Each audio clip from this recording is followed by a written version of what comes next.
आज मैं आदमी मानव कहते हैं कि शास्त्र में भी लिखा है और बड़े बड़े महापुरुषों ने शास्त्र में लिखा है कि वंश यानी कि आत्मा हमारे शास्त्रों में बताया गया है और महापुरुष बताते हैं कि आत्मा ही पुनः वंश में आकर के जन्म लेता है और हमारे वंश को आगे बढ़ाता है।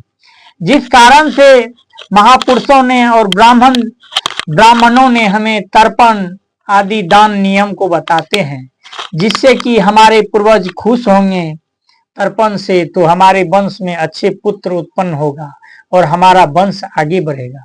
इसीलिए ये खास करके ये त्योहार जो है सावन और भादव के मास चलता है, जिसे हम तर्पण कहते हैं।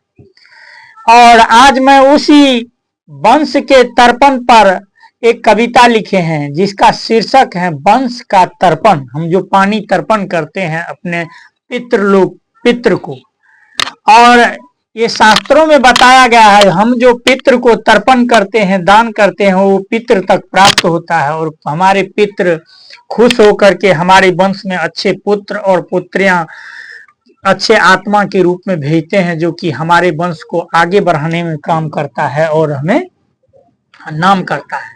तो इसी पर हम कविता लिखे हैं, इसका शीर्षक है वंश का तर्पण। तो मैं कविता शुरू करने जा रहा हूं, आप इन्हें ध्यान पूर्वक सुने और समझें, क्योंकि इसका अर्थ बहुत बड़ा है, सिर्फ कविता ही हम बोलते हैं। पितृ के जल अर्पण से होता है वंश में सुधार बड़ा, मन तृप्त आत्मा से बसता है परिवार बड़ा। पितरवंश गोत्र के नियम का पालन किया था भगवान, एक वंश के शुद्धि मंत्र से पत्थर में बस जाते हैं भगवान।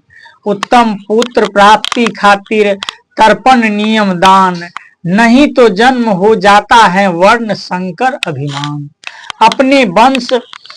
अपने वंश भविष्य के खातिर करो स्वच्छ और उत्तम दान, लालच मोह अभिमान में फंसे रहोगे तो होगा वंश का न कल्याण। रंग रूप में उलझा नर्तन झूठी रही अभिमान, एक पल में उड़ जाती हैं हंसा, टूट जाता है सभी अभिमान।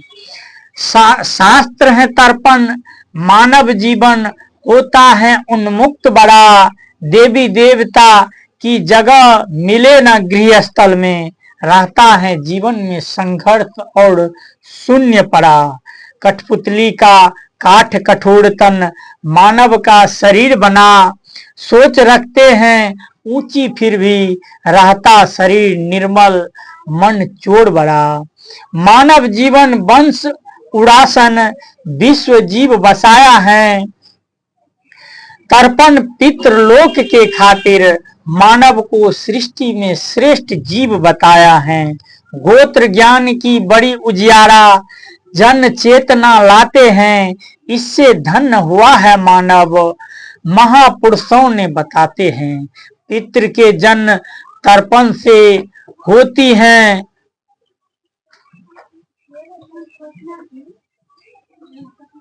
हैं वंश में सुधार बड़ा, ऐसा न करते जो मानव उसे आगे रहती अंधकार पड़ा। बहुत सा जीव विलुप्त हुआ है जो वंश गोत्र ना जानते थे, मानव ही सिर्फ श्रेष्ठ जीव हैं, देवता भी इसे श्रेष्ठ मानते थे। होता है वंश में कबीर और कायर, ये शास्त्र वेद में लिखा पड़ा, समझोगे तो बड़ा बात बड़ी है, नहीं तो मुख की होती बात बड़ा। जाति पंथ में गोत्र नहीं है होता, शास्त्रों ये बताते हैं, ठग बैठे हैं मानव कठपुतली, इसे जाति पे लाकर उलझाते हैं। कार्य श्रेष्ठ ना काम श्रेष्ठ है, एक धर्म श्रेष्ठ सिर्फ होता है, सारे कर्म को करके मानव बैठे सिर्फ वे रोता है। जगमंगल सिर्फ एक ज्योत है ऐसे जो मानव का गुणगान किया, देवी देवता प्रकृति में दिया था सब कुछ, मानव इसे अपने से मिटा दिया। जीव सिर्फ एक अकलंकी है, अपने से भी भेद किया, मेल न रहेगी कलयुग में भाई भाई का, वेदों में भी सब कुछ महापुरुषों ने लिख दिया। आज के जमाने में, कलयुग में भाई भाई में मेल नहीं होता, अपनों में एक साथ नहीं मिल करके रहते, अपनों से अपनों का बैर करते, अपनों से अपनों का हानि करते। तो इसीलिए आप लोग से निवेदन है कि ये कविता अगर आपको अच्छा लगा हो, इन्हें शेयर करें और लाइक करें, कमेंट करें।